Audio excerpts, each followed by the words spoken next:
আহারে, আমার জন্য পার্সোনাল উপহার। পৃথিবীতে কেউ নাই যে বুকে হাত দিয়ে বলতে পারে তার নামাজ সবচেয়ে সুন্দর হয়েছে। এর নাম মিঠা পুকুর, এটার নাম সুকা পুকুর। মিঠা পুকুরে কোরআন হইতে দেয় না, কোরআনের চেয়ে মিষ্টি কি আছে? রূহের ব্যাপারে প্রশ্ন করা হলো, রূহ কোথায় থাকে? রূহ কি? আল্লাহ জাল্লা শানহু বলছেন, কুলির রূহু মিন আমরি রাব্বি ওয়া মা উতিতুম মিনাল ইলমি ইল্লা কলিলা। কেন বললেন এটা? রূহের সাথে ইলমের সম্পর্ক কি? রূহ না থাকলে আপনাকে বলা হবে মরা লাশ। কি বলা হবে? মরা লাশ। আপনি যত পয়সার মালিক হন। আমার মাহফুজ বলে চলে গেছে না, বাবুল সাহেব যমুনার মালিক চায়না থেকে ডাক্তারের গ্রুপ নিয়ে এসছে, অ্যাংচং ব্যাংখং। ডাক্তারের নাম কি? মিস্টার স্যাং। কিরে স্যাংসুং এগুলো কি নিয়ে আসছে? আনলো, ওরা নাকি করোনা এক্সপার্ট। আরে ওদের কারণেই তো করোনা ঢুকছে, এই খবিশদের কারণেই তো করোনা ঢুকছে। এদেরকে আবার ডাক্তার হিসাবে আনো কেন? সবচেয়ে নোংরা, যা সামনে পা তাই খায়, নিজের পায়খানা পর্যন্ত পাইলে খায়। পায়খানার ভিতরে যে সাদা পোক হয়, এগুলো নাকি ওদের কাছে কিসমিসের মতো লাগে। আমরা মুড়ির সাথে আমরা চানাচুর খাই, ওরা মুড়ির সাথে তেলিচোরা খায়, তেলিচোরা ভাইজা খায়, এগুলো নাকি খুব স্বাদ। নোংরা। আল্লাহ এদের থেকে জাতিকে হেফাজত করেন। আবার বুইগরের মুসলমানদের এর কাজ, জোর করে রোজা ভাঙায়, জোর করে অন্য ধর্মে ধর্মান্তরিত করার চেষ্টা করে। কোন মুসলমানকে সারা পৃথিবী চেষ্টা করেও বাহির করতে পারবে না। কারণ মুসলমান যখন একবার ইসলাম গ্রহণ করে, এটার স্বাদ তারা পেয়ে যায়। ঠিক তবে ঠিক। গরিব হতে পারে কিন্তু ইসলাম ছাড়বে না। ঠিক তবে ঠিক। ইসলাম আছে যেখানে আমরা আছি। তিনি এত ডাক্তার আনলেন, কিন্তু আসল ডাক্তারের সাথে ওনার সম্পর্ক কম। আহারে, কয় আমাকে কেউ যদি শান্তি দিত, আমি আমার সমস্ত সম্পদ তার নামে লিখে দিতাম।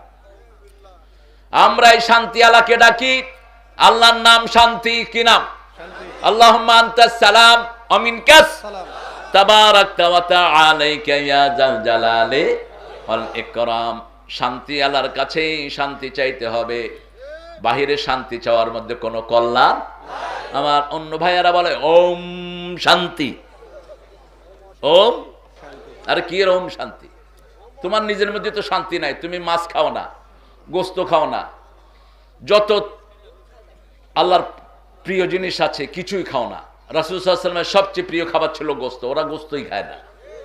মাথায় চুল নাই, মুখে দাড়ি মোছ কিচ্ছু নাই, গায়ে কাপড়ও ভালো নাই, দুই রঙের দুইটা কাপড় পরে ওম শান্তি। তুমি যে কত দুঃখে আছো তোমাকে দেখলেই বোঝা যায়। আর আমরা যে সুখে আছি আমাদের ড্রেস দেখলে বোঝা যায়। ঠিক কি না? প্রত্যেকের গায়ে বিভিন্ন রং আছে না নাই? মাথায় টুপি, সৌন্দর্যই আলাদা। সুবহানাল্লাহ। মাথা ভর্তি চুল, মুখ ভর্তি দাড়ি, কেশর আসে ঘাড়ে, সিংহের কেশর থাকবে। ঠিক কি না? আর যাদের দাড়ি মোছ নাই এদের একটু আসলেই কষ্ট। আমার মোস্তাহিদা রেখে দিবে ইনশাআল্লাহ, আরিফ ভাই রেখে দিবে ইনশাআল্লাহ। সুন্দর চেহারা, দাড়ি থাকলে আরো সুন্দর হয়। দেখেন না আমাদের প্রিয় মিজানকে কত সুন্দর লাগে। আমাদের প্রিয় যত বড় বড় আলেমরা, আমাদের রফিক, ওই যে আমিরুল ইসলাম বেলালী সহ যে আলেমরা কথা বলে আল আমিন, কত সুন্দর লাগে দাড়িতে। ঠিক কিনা? এখন আমরা সবাই ইনশাআল্লাহ, সুন্নত আছে যেখানে, বরকত আছে সেখানে। আল্লাহ জাল্লা শানহু বলছেন রূহটা আমার আদেশ, ঠিক তেমনি করোনাও আল্লাহর আদেশ। ঠিক কিনা? করোনা যে কত রকমের এখন পর্যন্ত ডাক্তাররা ঠিক করতে পারে না। আনফাল হলো অতিরিক্ত। যেমন আমরা নামাজের ভিতরে ফরজ পড়ি, ফরজের পরে আরো কিছু পড়ি না? ফজরের ফরজ কয় রাকাত? আর অতিরিক্ত কয় রাকাত? জোহরের 4 রাকাত পড়ে, শেষের 2 রাকাত পড়ে না, 6 রাকাত। 6 রাকাত অতিরিক্ত আমরা পড়ি। তো অতিরিক্ত যেটা, এটাকে নফল বলা হয়। আরবিতে নামাজ 2 রকম। কয় রকম? ফরজ আর নফল। ফরজের বাহিরে যা আছে সুন্নত, ওয়াজিব, মুস্তাহাব, এগুলো সব কি? নফল। এগুলো হলো জায়েদা। এগুলো কেন পড়বেন? পৃথিবীতে কেউ নাই যে বুকে হাত দিয়ে বলতে পারে তার নামাজ সবচেয়ে সুন্দর হয়েছে, সহি হয়েছে, একজন ছাড়া, তিনি হলেন মুহাম্মদ সাল্লাল্লাহু। আর বাকি সবার নামাজে কিছু ত্রুটি আছে না নাই? এই ত্রুটিগুলো মেকআপ করার জন্য যে নামাজ দরকার, ওটার নাম কি? নফল। ওটার নাম কি? নফল। যেমন আমরা একটা জামা বানাই, জামার হাতাটা ছোট হয়ে গেছে, এখন তালি লাগাইতে হবে, ঠিক না ভাই? ঠিক। এই তালি কি দিয়ে লাগাবেন? কাপড় দিয়ে। ওই রঙের কাপড় না সালাদ চট দিবেন? ওই রঙের কাপড়ই দিবেন। নামাজের ত্রুটিগুলো মেকআপ করার জন্য যে নামাজ পড়ি ওটার নাম নফল নামাজ। কি নামাজ? রাসূল সাল্লাল্লাহু আলাইহি সাল্লাম বলছেন, কেউ যদি দৈনিক 12 রাকাত নফল নামাজ পড়ে, সুন্নত পড়ে, আমার সাথে এইভাবে সে জান্নাতে থাকবে। আরেক জায়গায় বলেছেন, আল্লাহ জান্নাতে তার জন্য প্রাসাদ বানায়া দিবে। জান্নাতে প্রাসাদ বানাতে চান তো? জান্নাতের প্রাসাদ বেদখল হওয়ার কোনো সম্ভাবনা নাই। দুনিয়াতে তো ঘরবাড়ি বেদখল হয়ে যায়। আজকে আপনার আছে, আপনি দেখবেন যে আরেকজন জাল দলিল বানায়া আপনার ঘরে ঢুকে আছে। অবশ্য পীরগঞ্জের লোকেরা ভালো, সব পীর বংশ তো, এরা এসব কাজ করে না। আরেকজনের জমি এরা দখল করে না, করে? হ্যাঁ, হায় হায়, তো পীর হইলে আর লাভ হইল কি?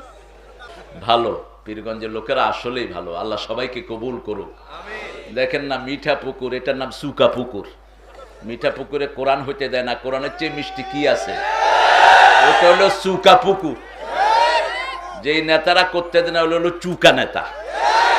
তুই দুনিয়া তো চুকা হবি, মৃত্যুর পরেও তুই চুকা হয়ে জাহান্নামে ঢুকবি। মাহফিল করতে দিলি না কেন? আমি খুব প্রীত হয়েছি পীরগঞ্জের প্রশাসনের উপর। আমাদের পীরগঞ্জের প্রত্যেকটি ভাই মাহফিলের জন্য ভালোবাসা আছে, আলহামদুলিল্লাহ বলে। আহারে, আমার জন্য পার্সোনাল উপহার, খুব ভালো, মাশাআল্লাহ। এটা খেতা, দেখছেন পীরগঞ্জের লোকেরা কত সুন্দর, দেখেন। কি এটা বলেন তো? এই নামে একটা সূরা আছে না? কলম। আল্লাহ কসম খেয়েছেন কলমের, আলহামদুলিল্লাহ। যে কলম লিখতে থাকে, কি করতে থাকে? প্রথম কি বানিয়েছেন? কি বানিয়েছেন? কলম। প্রথম কি? কলম। কলম চলতেই থাকে। আমাদের কলম চলছে, আমাদের কলম চলছে। যে যিনি আমাকে এই কলমটা দিলেন, আল্লাহ জান্নাতের কলম তাকে উপহার দান করুন। কোরআনের এটাই বরকত। দুনিয়ার যে কোনো প্রান্তে কোরআনের মাহফিল হোক, জায়গা হয় না, আল্লাহ মাহফিল ভরপুর করে দেয়, ঠিক না বা ঠিক? পয়সা দিয়েও কেউ এত মানুষ হাজির করতে পারে না। আচ্ছা উঠেন, উঠে একটু কোমর সোজা করে নেন, উঠে একটু টান টান দিয়ে নেন। হ্যাঁ, এই তো হয়েছে। দেন, উঠেন, উঠেন, কোমর সোজা করে নেন। অনেকক্ষণ ধরে বসে আছেন বুঝতেছি, আলহামদুলিল্লাহ। আমি 8 নম্বর সূরা থেকে কথা বলবো। কি নাম 8 নম্বর সূরা?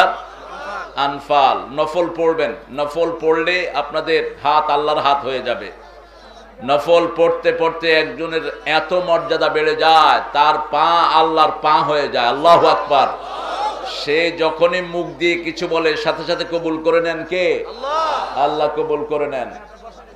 আল্লাহ জাল্লা শানুহু বলছেন, আপনাকে প্রশ্ন করা হয় আনফাল সম্পর্কে, এটা কোরআন একটা চিরাচরিত নিয়ম। রাসূল সাল্লাল্লাহু আলাইহি ওয়াসাল্লামকে যখন কেউ প্রশ্ন করে, সে প্রশ্নটা গ্রহণ করেন কে?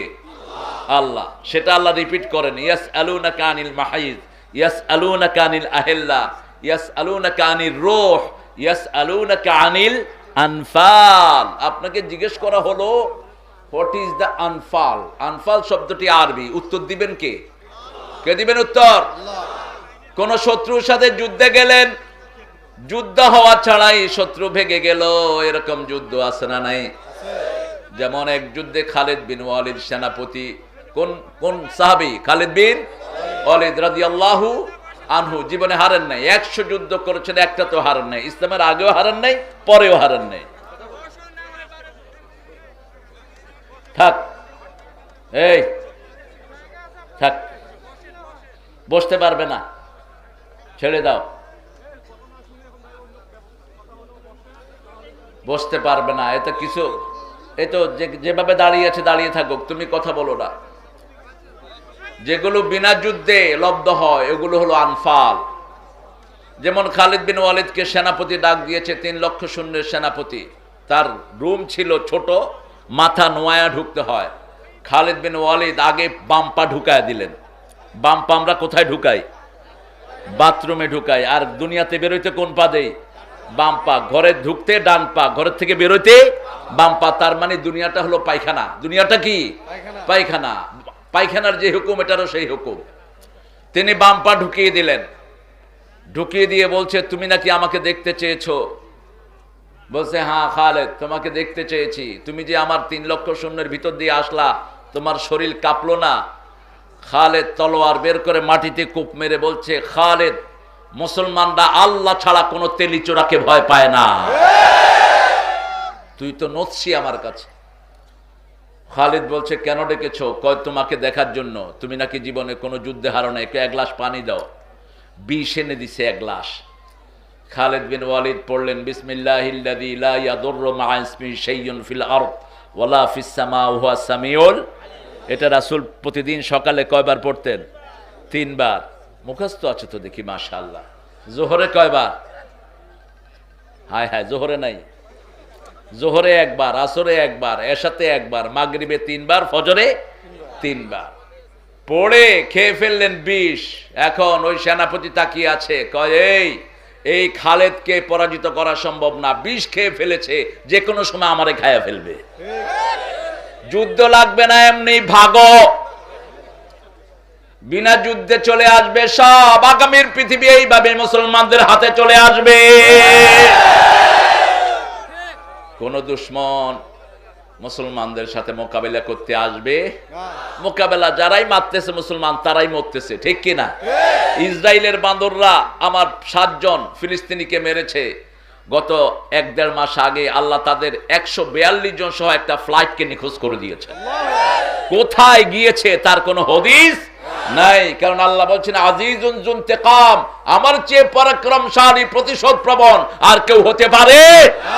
জমিনে আমার কথা বলবে, এদেরকে তোমরা হাত দিবা, তোমাদের হাত আমি অবশ করে দেব, তোমাদেরকে জমিন থেকে উচ্ছিন্ন করে দেব, জমিনে থাকতে দেব না, ঠিক কিনা? তো সেই আনফালের ব্যাপারে প্রশ্ন করা হলো।